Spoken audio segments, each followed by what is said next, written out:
So, Jesus, Son of God, do you believe God truly exists? Yes, Satan, I do. It is not just a belief, but a knowledge, a truth ingrained into the very fabric of all creation. Ah, but that's the issue, isn't it? If God exists, why doesn't he show himself directly? Why this grand game of hide and seek? God is not hidden, Satan. His presence is felt in the winds, seen in the mountains, heard in the laughter of children. To see him is to perceive love, mercy, and justice in the world. And what of the suffering, the pain, the injustices, the horrors that plague humanity? These are consequences of free will, which God grants to every soul. It is not he who inflicts pain, but we who do to ourselves and others. Convenient, don't you think? A world supposedly created by an all-powerful, all-knowing God, yet he bears no responsibility for its imperfections? God created the world, yes, but it is mankind who must choose how to live in it. The world's state is a reflection of our collective choices. It isn't a matter of shifting responsibility. It is a matter of acknowledging accountability. And yet, he could intervene, couldn't he? Eliminate poverty, cure diseases, stop wars? And thereby remove the very essence of free will, the ability to choose right from wrong, to learn and grow. To create a world filled with automatons would defy the purpose of our existence. A marvelous defense, Jesus. But tell me, why would God create something as flawed as humanity? Because, in his infinite wisdom, he saw the potential for love, for kindness, for greatness in each soul. We are not flawed, Satan. We are capable of becoming better, of reaching toward the divine, despite our shortcomings. Idealistic. But let's assume God exists. Then what is he like? Is he the stern judge, the loving father, the distant architect? How do you reconcile these contradictions? God is infinite, encompassing all attributes. He is stern to those who inflict harm, a loving father to those who seek his love, and a patient architect to those who seek to understand his creation. If he encompasses all, does he encompass evil too? No. Evil exists as an absence of God's qualities, much like darkness exists as an absence of light. It's not a quality in itself, but the lack thereof. Clever. Jesus, clever indeed. But in the end, we circle back to the initial question. If God is so real, so present, why does he remain unseen? Why the need for faith? Because faith is trust. Trust in the existence of love, justice, and goodness. God is not unseen, but requires a willing heart to perceive him. His presence is not just a visual phenomenon, but a profound personal experience that goes beyond the senses. I must admit, your words carry weight, Jesus. But what about those who've tried to perceive God yet found nothing? The ones who've lost faith after experiencing life's harsh cruelties? Life's trials can indeed be overwhelming, but they do not imply the absence of God. They test our resilience, our capacity to uphold love and goodness in the face of adversity. Those who lose faith have not been forsaken by God, but have momentarily lost sight of his enduring presence within and around them. An enduring presence that fails to prevent wars, diseases, and natural calamities? Doesn't this contradict his nature as a loving, merciful God? God's love and mercy do not absolve us of the natural consequences of our actions, or exempt us from the laws of nature. His mercy lies in the wisdom and strength we gain through overcoming hardships. His love is reflected in the opportunities we have for redemption and growth. And yet, he remains hidden to many. Why not just reveal himself unequivocally? Wouldn't that solve all doubts? God revealing himself directly would indeed dispel doubts, but it would also negate the purpose of faith and free will. His presence is not hidden, but subtly woven into the fabric of existence, waiting to be discovered by those who seek. How very cryptic! But tell me, Jesus, if God is all-knowing, doesn't he already know who will seek him and who won't? Where's the free will in that? Knowing the outcome does not restrict the freedom of choice.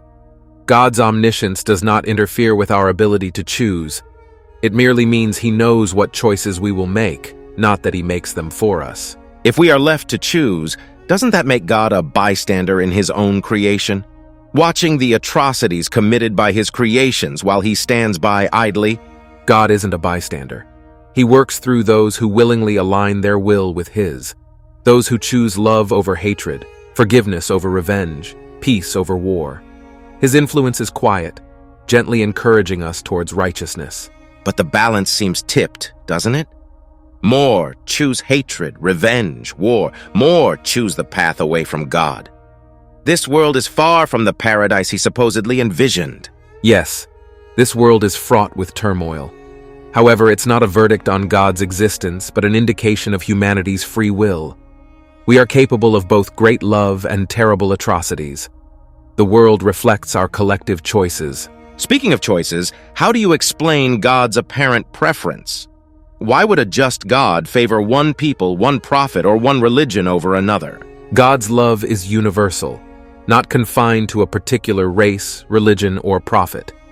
Those who feel favored have merely recognized and embraced his love more profoundly. Each of us, regardless of our origin or belief, is equally precious to him. Equally precious, yet some seem more equal than others. Why would a loving God allow such disparity and inequality in the world he created? Disparity arises from the misuse of free will, not from God's design. He bestows us with different gifts, but how we utilize them determines our condition. God's justice isn't about identical distribution, but the opportunity for growth and learning. Yet, with all these opportunities, God remains unproven. Your words are comforting, Jesus, but they're just words. Where is the evidence? Evidence of God isn't always found in grand miracles or celestial signs. It's in the kindness of a stranger, the beauty of a sunrise, the miracle of life itself. Those who seek evidence will find it. Those who choose not to, won't. Interesting. But let's consider prayer, Jesus.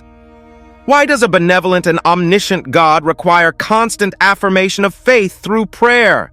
Why does he seem to ignore the pleas of many, even when they cry out in despair?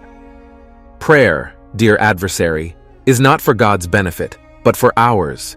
It's a vehicle for communication, introspection, and transformation. It's not about changing God's mind or seeking favors. It's about aligning ourselves with his will. As for unanswered prayers, our limited perception often fails to comprehend his greater plan. A greater plan, you say? Tell me, why would an all-powerful God allow suffering and evil in his world?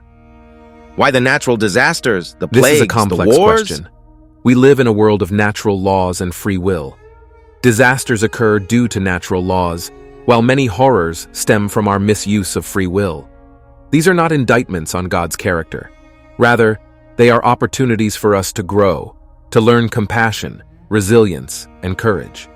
Growth through suffering, is it? Quite a convenient explanation.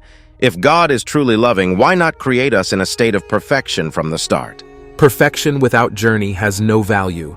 It's through our struggles, mistakes, and trials that we learn and grow. They shape us into beings capable of compassion, wisdom, and love. God desires us not to be marionettes in a play of perfection, but genuine beings evolving through our own choices. So, it all boils down to belief, doesn't it? Believing in an invisible entity despite the chaos and hardship. Isn't it easier to believe that God doesn't exist? Easier, perhaps. But easy does not equate to truth. Belief in God brings hope, purpose, and comfort. It encourages us to strive for better, to love more deeply, to seek peace amidst chaos. The absence of God does not make life simpler, it makes it emptier.